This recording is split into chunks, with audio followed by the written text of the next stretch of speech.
Okay guys, welcome back to guys आपके अपने YouTube channel ultimate physics and math में स्वागत है गाइज। आज हम बात करेंगे नेक्स्ट टॉपिक हमारा जो है लीनियर मैग्नीफिकेशन। ठीक है गाइज, जो हमने रिफ्लेक्शन पढ़ा था उसके आगे हम पढ़ेंगे आज लीनियर मैग्नीफिकेशन। मैग्नीफिकेशन क्या होता है गाइज कि अगर हमारा जो ऑब्जेक्ट है और जो इमेज है उनका किस तरीके से मैग्नीफिकेशन होता है। देखिए कि it's a defined as the magnification जो है वो किस तरीके से डिफाइंड रहता है। Magnification is defined as the ratio of the size, जो साइज होती है of image of the size है ऑफ ऑब्जेक्ट, यानी कि जो इमेज और जो ऑब्जेक्ट है उन दोनों की जो रेशियो होता है, यानी कि ये क्या है हमारा, ये जो है हमारी इमेज है, इमेज का रेशियो और जो ऑब्जेक्ट है हमारे, इन दोनों की साइज का जो रेशियो है उसको हम क्या बोलते हैं, मैग्नीफिकेशन कहते हैं। कि भाई हमारी मान लो कि हमारी ऑब्जेक्ट जो है 5 मीटर की है और जो हमें इमेज मिल रही है वो 10 मीटर मिल रही है। इमेज जो मिल रही है हमें वो क्या मिल रही है, 10 मीटर मिल रही है। तो हमारा जो है मैग्नीफिकेशन कितना आ गया, 2 मैग्नीफिकेशन आ गया गाइस। ठीक है, तो इस तरीके से इनका जो रेशियो है उसको हम बोलते हैं मैग्नीफिकेशन। ठीक है गाइस, मैग्नीफिकेशन वैसे एरिया मैग्नीफिकेशन भी होता है और लीनियर मैग्नीफिकेशन भी होता है। लीनियर यानी कि इसकी लेंथ जो है वो, और जब केवल लेंथ की बात कर रहे हैं, लीनियर ऑब्जेक्ट हो तो हम लीनियर मैग्नीफिकेशन कहते हैं जब लेंथ में बात करेंगे, और जब एरिया की बात होगी तो हम एरिया मैग्नीफिकेशन भी बोलते हैं गाइस। ठीक है, कि एरिया में कितनी मैग्नीफिकेशन हुआ है या कितना नहीं है। अब दूसरा गाइस, मैग्नीफिकेशन जो है हमारा, इसको हमने देखा कि m इक्वल टू क्या है हमारे पास, H2/H1, ये है हमारी इमेज और ये क्या है हमारा ऑब्जेक्ट है गाइस। ठीक है, तो इसको हम इस तरीके से भी लिख सकते हैं, इसको हम लिख सकते हैं -v/u भी लिख सकते हैं गाइस। इसको हम लिख सकते हैं -v/u।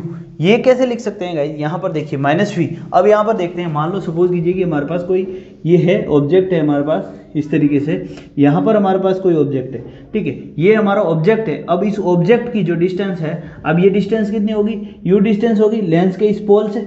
ठीक है, और अगर हमारे पास इमेज जो बन रही है यहाँ पर, अगर उल्टी इमेज यह इस तरीके से हमारे पास क्या बन रही है, इमेज बन रही है, तो इसके लिए हमारे पास क्या है, यहाँ से रह जाती है, यहाँ से ये। ठीक है, और इस तरीके से अगर हम बात करते हैं तो देखिए गाइस,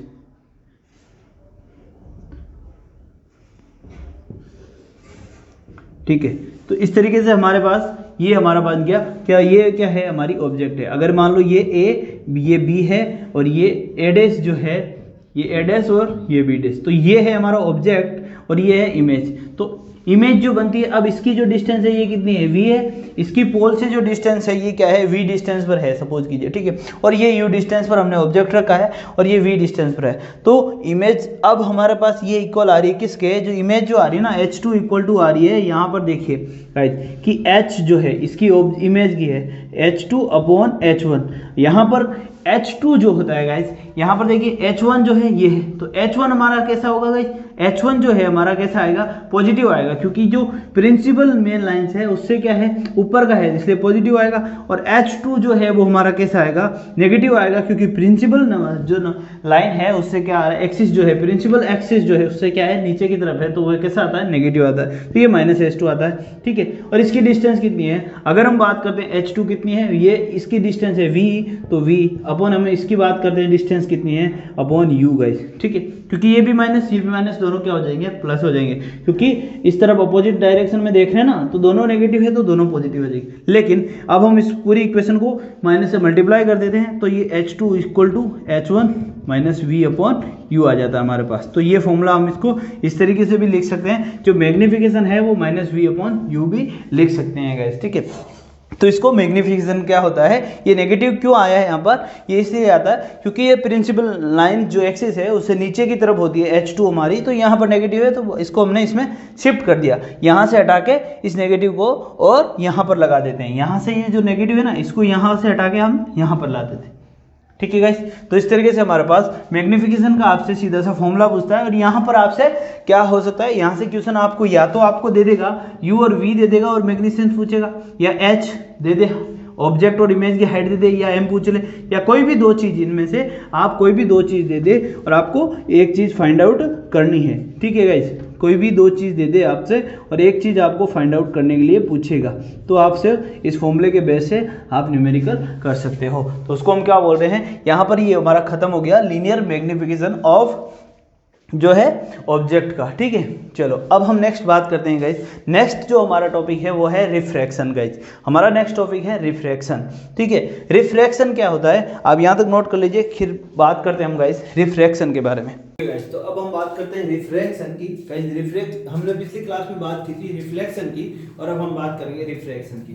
तो रिफ्लेक्शन क्या था गाइस? रिफ्लेक्शन था कि जब हमारी कोई रे ऑफ लाइट होती है वो क्या होती है कि एक मीडियम से दूसरे मीडियम की बाउंड्री पर अगर टकराती है तो वापस उसी मीडियम में चली जाती है जिस मीडियम से वो आती है, तो उसको हम क्या बोलते हैं? उसको हम बोलते हैं रिफ्लेक्शन गाइस। और लेकिन जब हमारी रे ऑफ लाइट होती है, रे ऑफ जो लाइट होती है हमारी, सपोज कीजिए कि एक मीडियम से आ रही है, ठीक है, यहाँ से इस मीडियम से आ रही है, और वो क्या करती है उसमें बेंडिंग हो जाती है। उसमें क्या हो जाती है? कुछ बेंडिंग हो जाती है। ये एंगल आई है और ये एंगल आर है, ये नॉर्मल है हमारा। ये मान लीजिए ये क्या है? बाउंड्री है किसकी? मीडियम 1 और मीडियम 2 की। μ1 और μ2 क्या है? यहाँ पर दो मीडियम है। तो जब रे ऑफ लाइट हमारी जो ये है लाइट, जो ये रे है एक मीडियम से दूसरे मीडियम में पासेस थ्रू होती है, तो उसमें कुछ बेंडिंग आ जाती है। उस बेंडिंग को ही हम क्या बोलते हैं? रिफ्रैक्शन बोलते हैं गाइस। ठीक है, तो ये कैसा होता है? बेंडिंग कैसी होती है? रेयर टू डेंसर, ये नजदीक आती है दूर जाती है। इसको हम नेक्स्ट बात करेंगे, लॉ ऑफ रिफ्रैक्शन पढ़ेंगे वहां पे। अभी हमें केवल पढ़ना है कि रिफ्रैक्शन क्या है। रिफ्रैक्शन क्या होता है? अगर कोई रे जो होती है एक मीडियम से दूसरे मीडियम में पासेस थ्रू होती है, तो उसके अंदर क्या हो जाता है? उस रे के अंदर कुछ बेंडिंग आ जाती है, और इसी बेंडिंग के फिनोमेना को हम क्या बोलते हैं? रिफ्रैक्शन बोलते हैं। यानी कि refraction is the phenomena of a bending of a light when it passes through one medium to another. यानी कि एक मीडियम से दूसरे मीडियम में जब पास होती है तो उसको हम क्या बोलते हैं? रिफ्रैक्शन बोलते हैं। अब क्या होता है? इसमें रिफ्रैक्शन होता है, इसमें बेंडिंग होती है। इस रे जो ये लाइट है, रे ऑफ लाइट है, इसमें क्या होती है? बेंडिंग होती है। लेकिन ये किस वजह से होती है और क्यों होती है? यानी इसकी कॉजेज क्या है? What is the causes of refraction? तो इसके कॉजेज जो है वो क्या है? ये यहाँ पर है हमारे पास। वो किसकी वजह से है? वो है इस मीडियम की वजह से। मीडियम μ1 और मीडियम μ2, इनमें दोनों में मीडियम में चेंजेस है, इसकी वजह से होता है। और यहाँ पर हम बात करते हैं μ1 और μ2 क्या है, क्या डिफाइंड करता है गाइस। ठीक है, तो μ1 और μ2 क्या डिफाइंड करता है गाइस? तो जो μ1 है, ये म्यू जो होता है गाइस, ये होता है रिफ्रैक्टिव इंडेक्स गाइस। ये होता है रिफ्रैक्टिव इंडेक्स, जिसको हम म्यू से या फिर हम एन से डिनोट करते हैं गाइस। रिफ्रैक्टिव इंडेक्स जो होती है गाइस, जो हमारा रिफ्लेक्टिव इंडेक्स जो होता है, रिफ्रैक्टिव जो इंडेक्स होता है वो क्या करता है? किसी भी ये है ना, बिना डायमेंशन की यूनिट है, जो किसी भी मटेरियल में जो हमारे जो लाइट है जो ट्रेवल कर रही है वो किस स्पीड से ट्रेवल कर रही है ना, उसके बारे में बताता है गाइस। ठीक है,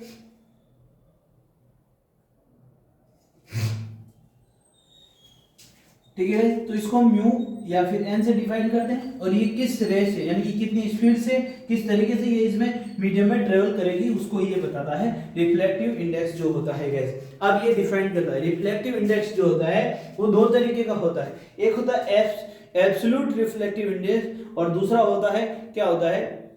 रिलेटिव रिफ्रैक्टिव इंडेक्स गाइस। ठीक है, तो दो तरीके के होते हैं। तो सबसे पहले हम इसकी डेफिनेशन लिख लेते हैं। रिफ्रैक्टिव जो इंडेक्स है वो क्या होता है गाइस?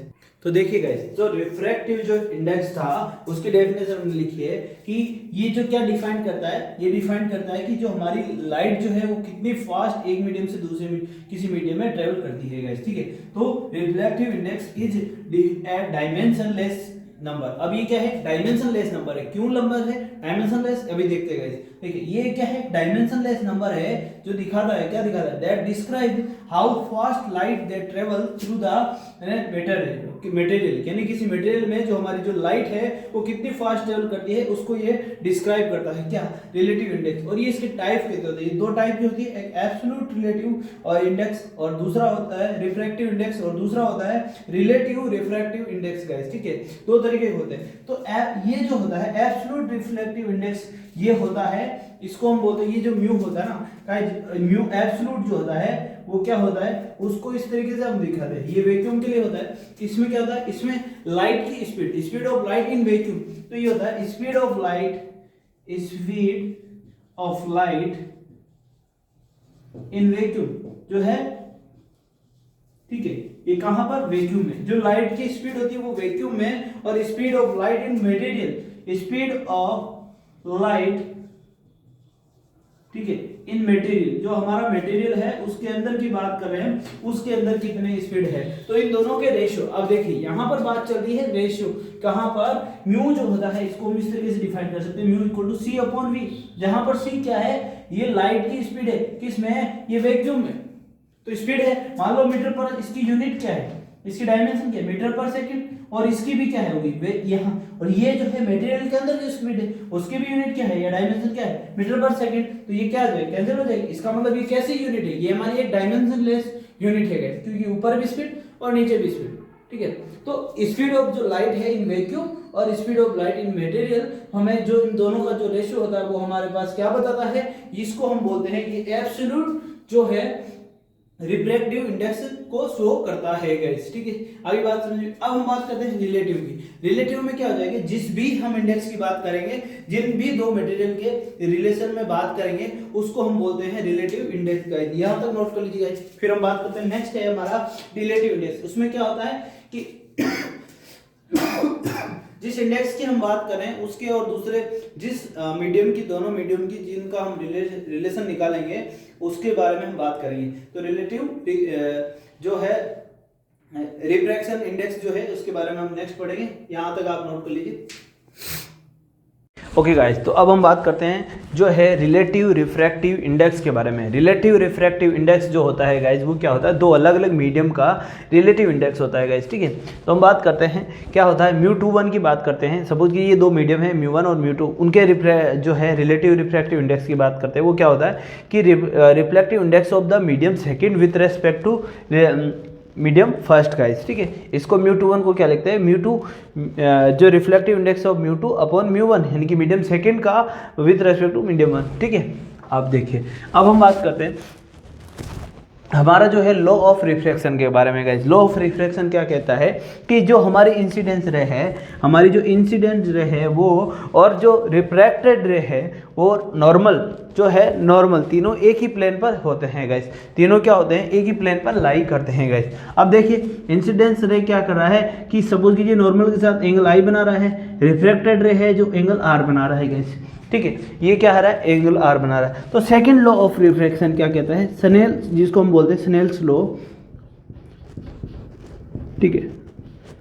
अब देखिए सेकंड लॉ, स्नेल्स लॉ क्या कहता है, स्नेल्स लॉ कहता है कि गाइस जो साइन आई है, कि sine i, angle of sine i जो प्रोपोर्शनल होता है किसके, साइन आर के, जो साइन आई होता है वो प्रोपोर्शनल होता है किसके, साइन आर के। इसका मतलब क्या है कि जो साइन है एंगल साइन आई जो है इक्वल होगा म्यू साइन आर के, ठीक है। समझ लीजिए ये क्या है, साइन आई जो है वो किसके इक्वल है, म्यू आर के, और ये क्या है μ1, और ये क्या है मीडियम μ2 है गाइस। ये क्या है, मीडियम μ1 है और ये मीडियम μ2 है। अब हमारा ये कांस्टेंट म्यू है, जो कांस्टेंट जो म्यू है वो किसके इक्वल है, वो है साइन, यहाँ पर ये रिलेटिव क्या है, ये म्यू जो है वो क्या है, रिलेटिव रिफ्रैक्टिव इंडेक्स है गाइस। तो किसका है, ये μ1 और μ2 का, ठीक है। इक्वल टू हो जाएगा ये μ2 अपॉन क्या हो जाएगा, μ1 साइन आर के इक्वल हो जाएगा। तो यहाँ से हमें क्या मिल रहा है, यहाँ से हमें क्या मिल रहा है गाइस, इस जगह से हमें मिल रहा है कि sine μ1 sine I equal to होगा किसके, μ2 साइन आर के, μ2 साइन आर के, ठीक है। आप ऐसे भी लिख सकते हैं इसको कि sine I upon sine R, sine I upon sine R जो है वो इक्वल होगा किसके, μ2 अपॉन μ1 के, ठीक है।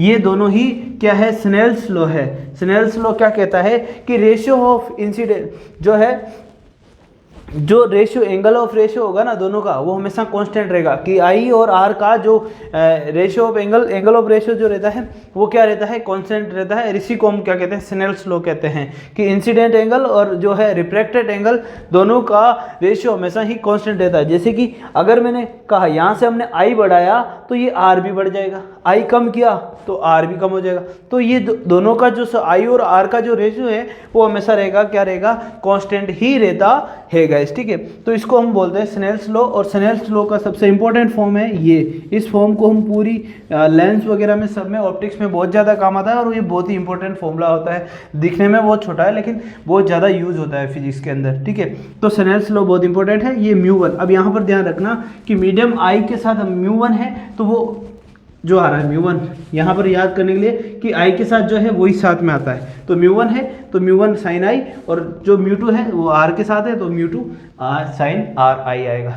ठीक है, साइन आर आ रहा है। ठीक है, यहाँ से हमें क्या मिल रहा है, स्नेल्स लॉ मिल रहा है गाइस, नोट कर लीजिए। फिर हम बात करते हैं नेक्स्ट कि स्नेल्स लॉ के कुछ फैक्ट्स है जिसके बारे में हम बात करेंगे, यहाँ तक आप नोट कर लीजिएगा। स्नेल्स लॉ आ गया हमारे पास, अब सब कुछ इंपॉर्टेंट फैक्ट्स हम याद करेंगे यहाँ से। ये फॉर्म इंपॉर्टेंट है स्नेल्स लॉ की कि mu sine I equal to mu two sine are guys. ठीक है,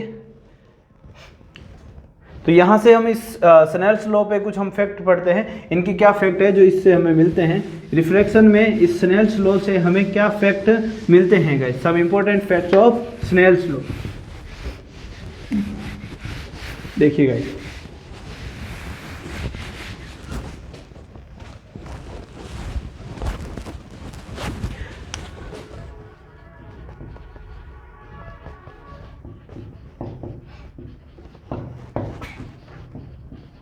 अब इम्पोर्टेंट फैक्ट्स की हम बात कर रहे हैं गाइस कि स्नेल्स लॉ में हमारे जो इम्पोर्टेंट फैक्ट्स है वो क्या है गाइस। हमारे जो इम्पोर्टेंट फैक्ट्स है वो क्या है, उनकी हम बात करते हैं कि अगर सपोज कीजिए हम बात कर रहे हैं गाइस कि हमारा जो है रे ऑफ इंसिडेंट है, सपोज कीजिए कि हमारी जो रे ऑफ इंसिडेंस है वो क्या है कि उसका एंगल जो है जो जिस एंगल पे वो आ रही है वो क्या है कि सरफेस है और ये नॉर्मल है, तो जो हम रे ऑफ इंसिडेंस है ना वो इसी नॉर्मल पे आ रही है, इसी नॉर्मल से ही आ रही है, यानी कि इसका एंगल आई, जो एंगल आई है वो इक्वल टू कितना है 0 डिग्री के। ठीक है गाइस, जो एंगल आई है वो क्या है 0 डिग्री है। तो नॉर्मल इंसिडेंस, फर्स्ट केस की हम बात कर रहे हैं, तो ये क्या है नॉर्मल। हमारा जो एंगल आई है वो क्या है 0 डिग्री है, जो हमारे इंसिडेंस रहे वो 0 डिग्री एंगल पर, यानी कि इस जो है इसके परपेंडिकुलर आ रही है गाइस, हमारे सरफेस के परपेंडिकुलर आ रही है गाइस। तो हम लिख सकते हैं, तो क्या मिलेगा हमें यहाँ से from Snell's law. Snell's law क्या कहता है कि ये सपोज कीजिए ये मीडियम म्यू1 है और ये मीडियम क्या है यहाँ पर म्यू2 है, ये म्यू1 मीडियम है और ये क्या है म्यू2 मीडियम है, दो मीडियम जो है हमारे वो क्या है अलग अलग है। तो बात करते हैं म्यू1 साइन आई, जो म्यू1 साइन आई इक्वल होगा म्यू2 साइन आर के, म्यू2 साइन आर के, ये स्नेल्स लॉ है। तो अब यहाँ पर देखिए म्यू1 साइन आई, ठीक है, तो साइन आई यहाँ पर आई एंगल कितना है आई इक्वल टू 0, तो म्यू1 sine i sine 0 equal to mu sine r. तो यहाँ पर देखिए साइन 0 क्या होता है 0, तो म्यू1 ये क्या हो जाएगा म्यू1 0 से मल्टीप्लाई होगा तो ये क्या हो जाएगा पूरा 0 इक्वल टू क्या आ रहा है म्यू2 साइन आर। यहाँ से हमें क्या मिल रहा है साइन आर जो है वो इक्वल हो जाएगा 0 अपॉन म्यू2 के, जो कि इक्वल है किसके 0, यानी कि साइन आर जो है इक्वल आ रहा है किसके 0 के, इक्वल क्या आ रहा है 0। इसका मतलब क्या है जाएगा आर, एंगल आर भी इक्वल हो जाएगा 0, एंगल आर भी जो है हमारे वो इक्वल हो जाएगा किसके 0 के। ठीक है, यहाँ से क्या मिल, यानी कि जो हमारी रे ऑफ इंसिडेंस है वो अगर नॉर्मल टू सरफेस आ रही है, यानी कि एंगल आई 0 डिग्री है, तो जिस डायरेक्शन में आ रही है जिस तरीके उसी डायरेक्शन में वो चली जाएगी, इनके बीच में कोई भी इसमें हमारे पास रिफ्रैक्शन जो है नहीं होगा, इसमें कोई भी रिफ्रैक्शन नहीं होगा, यानी कि नो बेंडिंग नो रिफ्रैक्शन। ठीक है, यहाँ पर कुछ बेंडिंग हो रहा है नहीं हो रहा, तो इसमें कोई भी रिफ्रैक्शन नहीं होता है गाइस। फर्स्ट केस है। सेकंड केस की हम बात करते हैं, नोट कर लीजिए फर्स्ट केस को। अगर सेकंड केस में क्या कहते हैं कि सेकंड केस में हम बात करते हैं कि सेकंड केस में जब हम बात कर रहे हैं कि म्यू1 और म्यू2 दोनों क्या हो जाए सेम हो जाए, म्यू1 और म्यू2 दोनों क्या हो जाए सेम हो जाए, तो सेम हो जाए तो फ्रॉम स्नेल्स लॉ म्यू1 ये हो जाएगा, म्यू1 से म्यू1 कट जाएगा, म्यू1 से म्यू1 जो है हमारा वो क्या हो जाएगा कैंसिल हो जाएगा। ठीक है, तो म्यू1 से हम यहाँ पर देख रहे हैं म्यू1 से जो है हमारा म्यू2 कैंसिल हो जाएगा, साइन आई जो है इक्वल हो जाएगा किसके साइन आर के, यानी कि साइन आई जो है वो इक्वल किसके आ रहा है हमारे पास यहाँ से साइन आई जो आ रहा है हमारे इक्वल आ रहा है किसके आर के। अगर दोनों साइड से अगर हम इनवर्स लेते हैं तो एंगल आई जो है वो इक्वल आ रहा है किसके एंगल आर के, यानी कि अगर मीडियम दोनों सेम हो जाएंगे, यानी कि दोनों सेम मीडियम मतलब यानी कि किसी दूसरे मीडियम में पास नहीं कर रही है, तो हमारा मतलब है कि हमारे पास कोई भी रिफ्रैक्शन नहीं होगा। ठीक है, हमारे पास अगर मीडियम पास होगा ही नहीं, तो मीडियम चेंज नहीं है, तो उसमें कोई भी रिफ्रैक्शन नहीं होगा। ठीक है, चलो नो बेंडिंग नो रिफ्रैक्शन, यहाँ लिख सकते हो नो बेंडिंग नो रिफ्रैक्शन।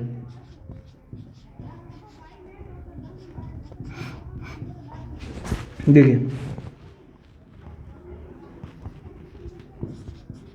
किस तरीके से कि अगर हमारा जो एंगल है, सपोज कीजिए हमारी जो रिफ्लेक्टिव लाइन है इस तरीके से आती है, एंगल आई बना रही है, और एंगल आई और एंगल आर दोनों इक्वल है, यानी कि इसमें कोई जिस तरीके से आई उसी तरीके से जा रही है, यानी कि इसमें कोई रिफ्रैक्शन नहीं हुआ, क्योंकि इसमें कोई बेंडिंग नहीं हुई है। तो अगर मीडियम सेम रहता है दोनों में, तो हमारे पास कोई भी रिफ्रैक्शन नहीं होता है गाइस। नेक्स्ट हम बात करते हैं, थर्ड टॉपिक की बात करते हैं गाइस। हमारा जो है लाइट जो है एक डेंसर मीडियम से एक क्या आता है, रेयर मीडियम में जा रही है गाइस। थर्ड केस की हम बात करते हैं, नोट कर लीजिए कि लाइट हमारी जो पास से शुरू हो रही है कहाँ से, एक डेंसर मीडियम से एक जो रेयर मीडियम है, तब लाइट की जो क्या होगी, बेंडिंग किस तरफ होगी, अवे होगी या टूवर्ड्स होगी। तो इस तरीके से हम बात करेंगे, आप इसको नोट कर लीजिए।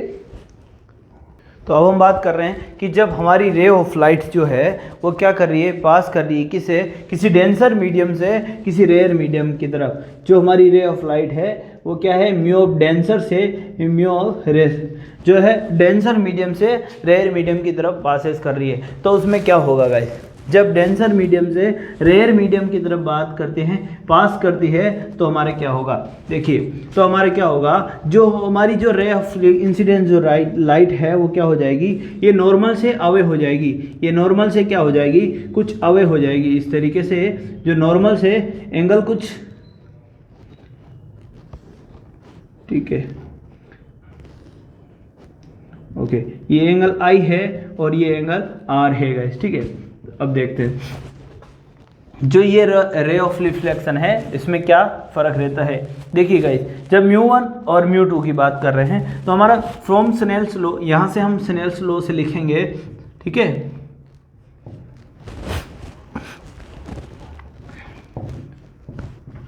देखिए स्नेल्स लॉ से क्या है, म्यू जो है यहाँ पर देखिए, म्यू डेंसर साइन जो है i equal to mu of rarer sine are.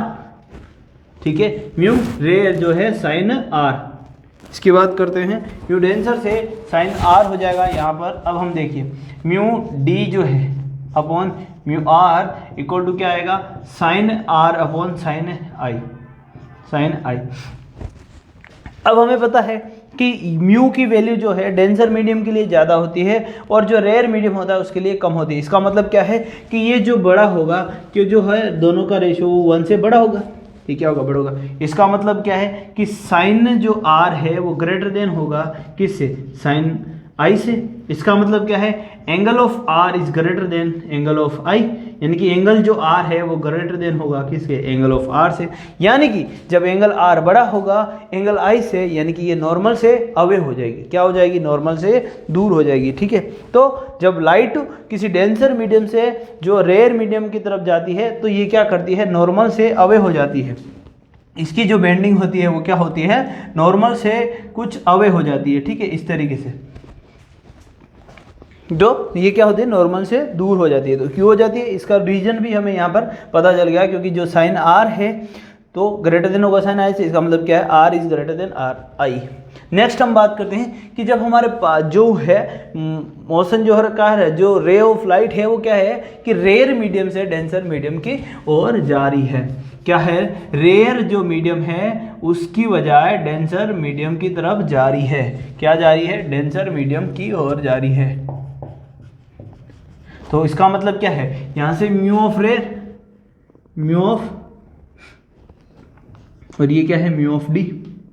अब बात करते हैं, जब इस तरीके से केस होता है तो उसमें क्या हो जाएगा, ये क्या हो जाएगा, नियर टू नॉर्मल हो जाएगा, इस तरीके से हो जाएगा। अब इसके देखते हैं किस तरीके से, तो म्यू डी, अब यहां पर देखिए, तो इसका मतलब क्या हो जाएगा, यहां पर म्यू ऑफ आर, इसको एक बार रफ कर देते हैं, from Snell's law. Snell's law से क्या आएगा हमारे पास, mu rarer sine I equal to mu denser sine are guys, ठीक है। यहाँ से देखिए mu of r upon mu of d equal to क्या हो जाएगा, sine r equal to sine i, ठीक है। यहाँ से देखिए अब ये जो वैल्यू है वो क्या हो जाएगी, लेस देन 1 हो जाएगी, तो ये हो जाएगा लेस देन 1, तो यहाँ से हम लिख सकते हैं sine r is less than sine i. इसका मतलब क्या है, angle r is less than angle i, यानी कि जो एंगल आई है वो क्या होगा, वो बड़ा होगा किससे, एंगल आर से। इसका मतलब जब हमारी जो रे ऑफ लाइट है वो क्या है, किसी रेयर मीडियम से डेंसर मीडियम की जाती है, तो वो क्या है, शिफ्ट हो जाती है किस तरफ, उसकी बेंडिंग होती है किस तरफ, नॉर्मल की तरफ, टूवर्ड्स द नॉर्मल गाइस, ठीक है। तो ये दोनों चारों केस ये इंपॉर्टेंट है, आप नोट कर लीजिए। नेक्स्ट हम बात करेंगे गाइस नेक्स्ट टॉपिक की, यहाँ तक नोट कर लीजिए गाइस।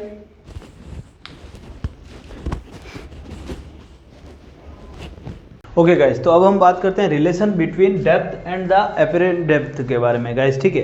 डेप्थ और अपीरेंट डेप्थ क्या है, उनके बीच में क्या रिलेशन बनता है उसके बारे में बात करते हैं। तो सबसे पहले बात करेंगे हम, इसमें दो केस बनेंगे, when a object in a denser and observer in a rare medium, ठीक है गाइस। जो ऑब्जेक्ट है वो डेंसर मीडियम में है और जो ऑब्जर्वर है वो हमारा है कैसा, वो रेयर मीडियम में है गाइस, ठीक है। तो when a object in a denser medium and observer in a rare medium तब होता है। दूसरा इसके अपोजिट होगा कि जब हमारी जो ऑब्जेक्ट है वो रेयर मीडियम में है और वो हमारा ऑब्जर्वर हो वो कैसा है, डेंसर मीडियम में है गाइस। दो तरह के केस बनते हैं गाइस।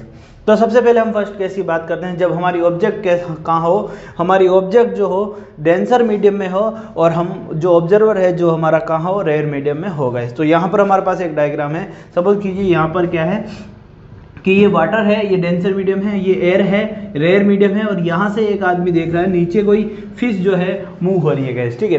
तो उसको फिश की कहाँ से दिखाई देती है, तो हमारा ऑब्जेक्ट जो है वो कहाँ है, सपोज कि ऑब्जेक्ट कहाँ है, यहाँ पर ओ पॉइंट पर है, ठीक है। तो यहाँ से जो रे हो रही है, ऑब्जेक्ट से रे ऑफ निकलती है लाइट, कहाँ से निकलती है, ऑब्जेक्ट से, तो ये ऑब्जेक्ट से यहाँ से निकली।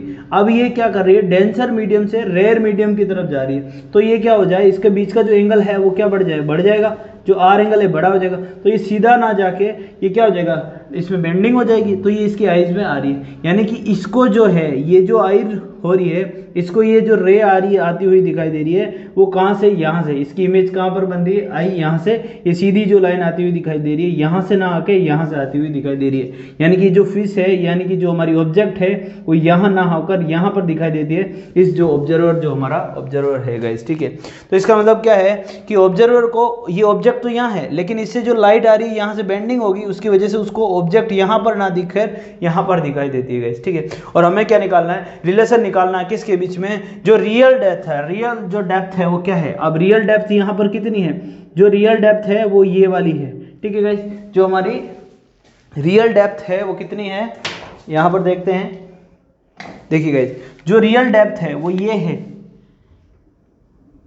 यहाँ से लेके ये ऑब्जेक्ट हमारा यहाँ तक है, तो ये एच आर, यानी कि जो रियल डेप्थ है वो कितनी होगी, एच आर। और जो हमारे ऑब्जेक्ट को जो डेप्थ दिखाई जाती है, यानी कि डेप्थ ऑफ एपेरेंट, वो कितनी है, वो ये डेप्थ है गाइज, ये वाली डेप्थ जो है वो डेप्थ ऑफ एपेरेंट है, और ये कितनी है, एच ए गाइज, वो कितनी है, एच ए गाइज। तो रियल डेप्थ और हमारी जो है एपेरेंट डेप्थ है वो कितनी है, H A of apparent guys, और जो रियल डेप्थ है वो कितनी है, एच आर लिया हमने गाइज, ठीक है। तो रियल डेप्थ कितनी है, ये वाली है, और एपेरेंट डेप्थ कितनी है, ये। हमें क्या निकालना है, रिलेशन निकालना है किसके बीच में, एच आर और एच ए के बीच में। किसके बीच में गाइज, एच आर और एच ए के बीच में। तो हम क्या करते हैं, इस पॉइंट पर हम क्या करेंगे, इस पॉइंट पर अब हम क्या लगाएंगे, स्नेल का नियम लगाएंगे गाइस। एक चीज यहाँ पर ध्यान देगा गाइस, ये जो डेल एक्स है, डिस्टेंस जो है वो बहुत ही क्या है, कम है, ठीक है, क्योंकि ये ड्यू टू एपरेंशियल जो है हमारी रे, ठीक है गाइस,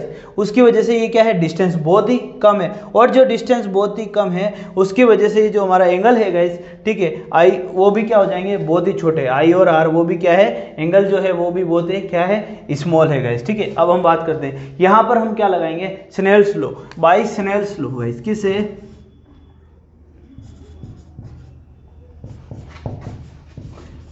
अब स्नेल्स लॉ क्या है कि हमारे पास पता है, स्नेल्स होता है mu I sine I, sorry mu I, ये mu one sine I equal to mu two sine are guys. अब यहाँ पर देखिए आई कहाँ से, हमारा ऑब्जेक्ट क्या है, यहाँ से है, तो म्यू आई की म्यू वन की जगह क्या है, यहाँ पर म्यू डी है, तो ये हो जाएगा mu D sine I equal to हो जाएगा mu R sine are guys. इसको हम दे सकते हैं हमारे, ये होगी इक्वेशन नंबर 1 गाइस। यहाँ पर ये हमारे पास क्या होगी, इसको हम बोल सकते हैं इक्वेशन नंबर 1 गाइस। ठीक है, यहाँ तक आ गया है समझ में। स्नेल्स का लॉ लगाया हमने, क्योंकि हमारा मीडियम जो है म्यू डी और म्यू आर है, ठीक है, डेंसर और रेयर है, तो हमने हमें स्नेल्स लॉ में क्या होता है कि जिस साइड में जो है उसी को हम लिखते हैं। साइन आई के साथ म्यू डी है तो वही आगे आएगा mu D sine I equal to, जब साइन आर के साथ क्या है, आर के साथ आर है, म्यू आर है, तो म्यू आर आएगा गाइस। ठीक है, तो स्नेल्स लॉ लिख दिया गाइस हमने। ठीक है, अब हमें पता है कि जो एप्रेक्सियल जो रे होती है, एप्रेक्सियल रे की वजह से जो एंगल जो होता है ना गाइस, ये क्या हो जाएगा, बहुत ही छोटे एंगल है साइन आई और साइन आर, क्योंकि ये डिस्टेंस क्या है बीच में, जो इनकी जो डिस्टेंस है वो क्या है, बहुत ही कम है गाइस। तो ठीक है, हम क्या लिख देते हैं यहाँ पर ड्यू टू एप्रेक्सियल रे, हम लिख सकते हैं कि साइन एंगल जो है, हम लिख सकते हैं एंगल जो आई है वो टेंस टू है किसके, 0। जो हमारा एंगल आई है वो क्या है, बहुत ही स्मॉल है, एंगल आई जो है टेंस टू 0, एंड जो एंगल आर है वो भी क्या है, एंड एंगल आर है वो भी क्या है, टेंस टू क्या है, 0 गाइस। ठीक है, एंगल आई जो है वो भी क्या है, 0, और एंगल आर है वो भी हमारा क्या है गाइस, 0 है। ये कौन सा एंगल होगा हमारे पास, एंगल आर। ठीक है, तो ये एंगल आई और एंगल आर क्या है, टेंस टू 0 है, क्योंकि ड्यू टू एप्रेक्सियल रे, किसकी वजह से, ड्यू टू एप्रेक्सियल रे। ठीक है, मतलब पैरेलल एक्सिस के बहुत ही, जो प्रिंसिपल एक्सिस है उसके बहुत ही पास में है, और ये इनकी डिस्टेंस क्या बहुत ही कम है, इसलिए हम इसको एप्रेक्सियल बोल सकते हैं, एप्रेक्सियल रे बोल सकते हैं गाइस। ठीक है, चलो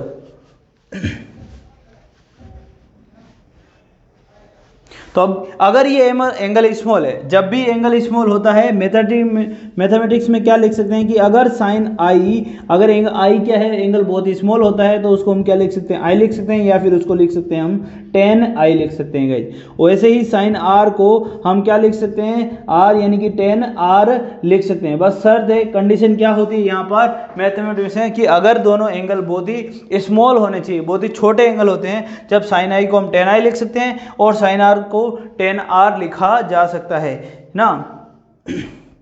चले गए, अब हम क्या करते हैं, इस tan आई और tan आर की जो वैल्यू है हम पुट कर देते हैं कि इसमें हमारी जो इक्वेशन नंबर 1 है गाइस। तो putting the value of sine I and tan I guys. ठीक है, पुटिंग द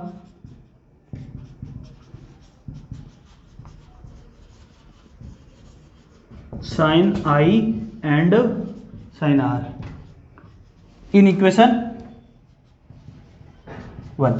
अब इक्वेशन 1 में वी गेट, अब हमें क्या मिलेगा, वी गेट, अब क्या है, जैसे ही हमने इक्वेशन 1 में वैल्यू पुट करी तो हमें जो नई इक्वेशन मिलती है वो क्या मिलेगी गाइस, जो नई इक्वेशन मिल रही है वो हमें मिल जाएगी।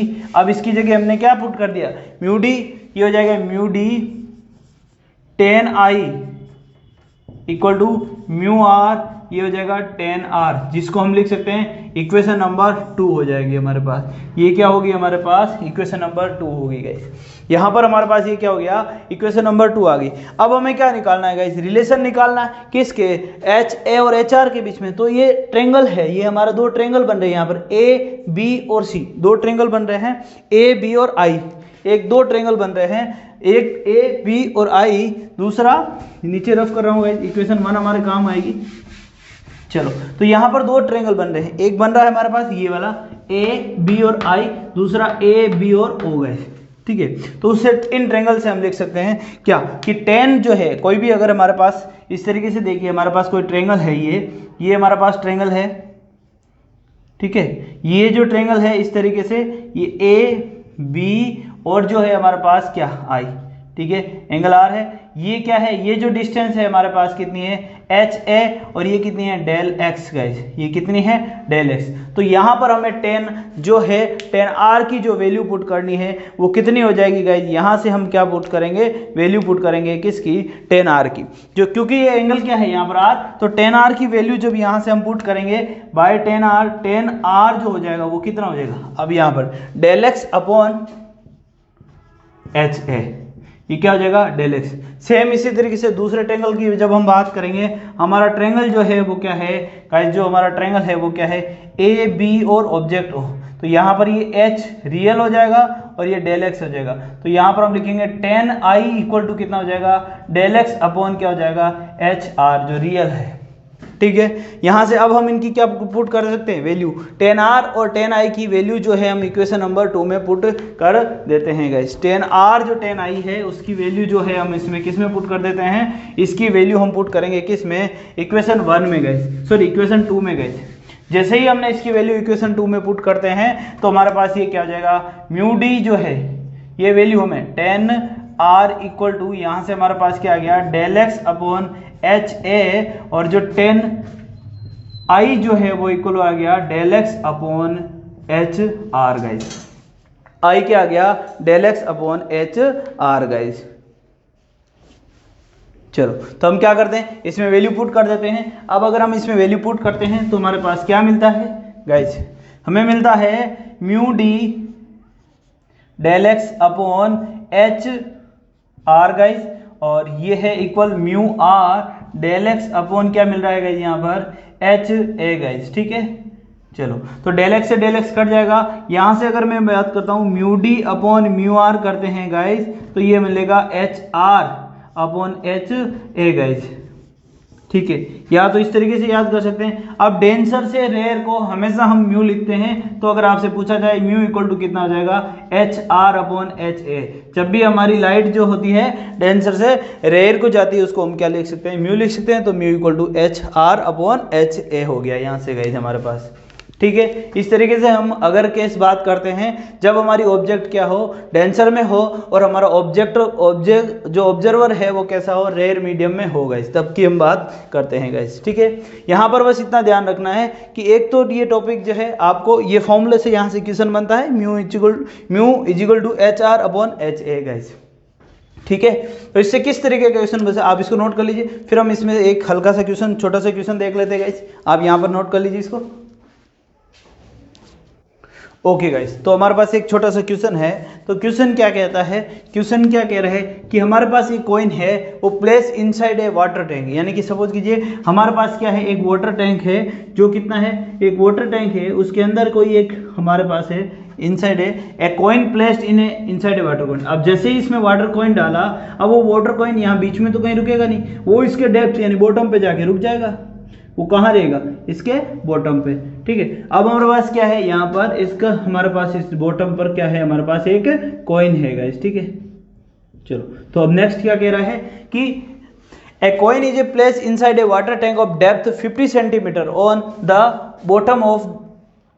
बॉटम, यानी कि इसके जो बॉटम पर है, ठीक है। और ये कैसा है हमारी जो वाटर टैंक है इसकी जो डेप्थ है वो कितनी है 50 सेंटीमीटर, जो कितनी है 50 सेंटीमीटर, यानी कि जो हमारी एच ऑफ ए है वो कितनी है एच ऑफ आर, जो रियल आर जो है वो कितनी है 50 सेंटीमीटर। और ये कह रहा है कि हमें फाइंड, अब ये क्या होगा दिखेगा कहीं और हमें ऊपर, जो हमारा ऑब्जर्वर है उसको कहीं ये इसके ऊपर प्लेस हुआ दिखेगा गाइस।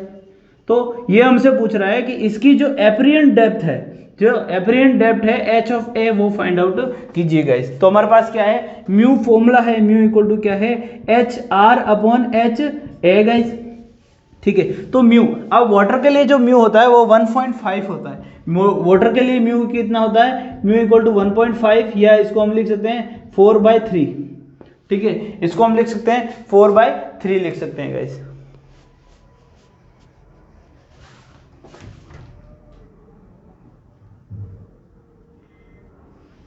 चलो 3/2 लिख देते हैं, इसको कितना लिख सकते हैं 3/2 लिख सकते हैं। 1.5, तो ये 1.5 का अगर आप पॉइंट हटाते हो 10, तो ये हो जाएगा 3/2 गाइस, ठीक है। तो यहां पर देखिए, तो 3.2 लिख सकते हैं इसको, तो ये हो जाएगा 3.2 HR। अब म्यू इक्वल टू कितना है, म्यू हमारे पास है 3 बाई क्या हो गया, म्यू इक्वल टू 3/2 इक्वल क्या है हमारे पास HR। HR जो कितना है, HR जो है वो कितना है, HR है, अगर एक बार कंफर्म देख लेना गाइज म्यू कितना है, अगर म्यू 1.5 है तो ये कितना हो जाएगा 3/2। HR कितना है हमारे पास यहाँ पर 50 सेंटीमीटर और ये अपॉन HA गाइज, ठीक है। तो यहाँ से हम क्या निकाल लेंगे, यहाँ से हम निकाल लेंगे हमारे पास HA निकालनी है और HA हम निकालते हैं 100/3, तो ये हो जाएगा 33.33 गाइज, ठीक है। चलो तो इस तरीके से हम निकाल सकते हैं HA, अगर हम निकाल सकते हैं, या फिर अगर म्यू अगर हमारा पास 4/3 होता है, अगर म्यू 4/3 होता है तो म्यू अगर आपसे गिवन है कि सपोज कीजिए म्यू इसका कितना है 4/3 है, तो हमारे पास HA कितना आ जाएगा 37.5 आ जाएगा गाइस, 37.5 आ जाएगा। तो आपको म्यू गिवन होगा कि ये जो है हमारा कंटेनर है इसके अंदर क्या फिल है, ठीक है, जो भी फिल हो उसका म्यू आपको दिया हुआ होगा, ठीक है। तो यहाँ से हम क्या निकाल सकते हैं, HA फाइंड आउट कर सकते हैं गाइस। तो इस तरीके से हमारा जो क्वेश्चन होगा, यहाँ से आप डेप्थ पूछेगा, रियल डेप्थ या एप्रिएंट डेप्थ होता है गाइस। नेक्स्ट इसमें क्वेश्चन आता है कि हमारा ऑब्जेक्ट, अगर आपसे इस तरीके का क्वेश्चन पूछ ले कि फिश है, अगर कोई वाटर टैंक है, सपोज कीजिए आपसे ये पूछा जाए कि अगर एक आपके पास क्या है, एक वाटर टैंक है और उस वाटर टैंक से कि हमारे पास क्या है, यहाँ पर कि हमें कहा गया है कि हमारे पास क्या है, एक वाटर टैंक है और इस वाटर टैंक के अंदर हमारे पास क्या है, एक फिश है गाइस। उस वाटर टैंक के अंदर, इस वाटर टैंक के अंदर हमारे पास क्या है, इस वाटर टैंक के अंदर हमारे पास एक फिश है। तो इस फिश को ये हमें कितनी जो है, ये फिश जो है, इस फिश को हम जो है कितने बड़े या कितने छोटे दिखाई देंगे गाइस, ठीक है। तो यह फिश है। अब इस फिश को यहाँ पर जो कोई आदमी खड़ा है उसकी हाइट कितनी दिखाई देगी, यानी कि ये जो हाइट है वो इस फिश को कितनी दिखाई देगी, क्योंकि देखिए हमारा अब क्या हो जाएगा, हमारा ऑब्जर्वर जो है वो कहाँ है, डेंसर मीडियम में, यानी कि हमारा जो ऑब्जर्वर है, अब जो हमारा ऑब्जर्वर है वो कैसा है, वो कहाँ है, वो डेंसर मीडियम में है। कहाँ पर है, डेंसर मीडियम में। तो यहाँ से अब ये जो रे ऑफ लाइट आएगी वो कहाँ से आएगी, यहाँ से आएगी, तो ये आई। अब ये रेयर से, जब रेयर से डेंसर में जाती है तो ये क्या हो जाएगी, यहाँ इधर नज़दीक आ जाएगी, यानी कि जो हमारी ऑब्जेक्ट को जो दिखाई देगा वो क्या होगा, ये जो रे ऑफ लाइट है वो ऑब्जेक्ट यहाँ से ना दिखाएगी, यहाँ दिखाई देगी। और ये हमारी फिश अगर यहाँ पर होती, ये फिश क्या है, इस तरीके से यहाँ से अगर हमारी फिश को ये दिखाई देगा, ठीक है गाइस।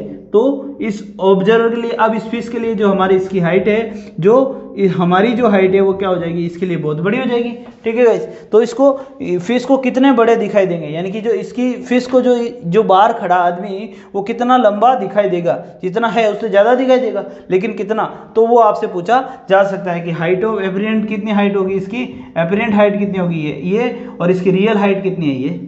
तो आपसे इस तरीके से इसका अपोजिट भी पूछा जा सकता है। तो अपोजिट के लिए बस हमें क्या करना है, अपोजिट के लिए हमें इतना ध्यान देना है कि गाइस हमारा जो फॉर्मूला होता है बस उल्टा हो जाता है।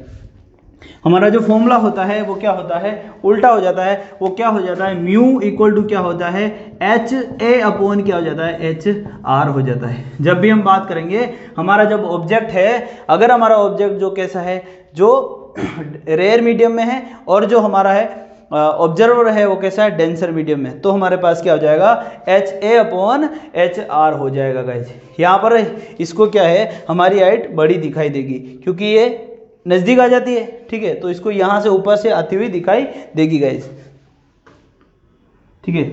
चलो गाइस, इस देखिए एक बार इसको मैं वापस समझाता हूँ। अगर ये हमारी ऑब्जेक्ट है, ये फिश है, सपोज कीजिए फिश है, यहाँ पर हमारे पास क्या है, ऑब्जेक्ट रखा हुआ है, ठीक है।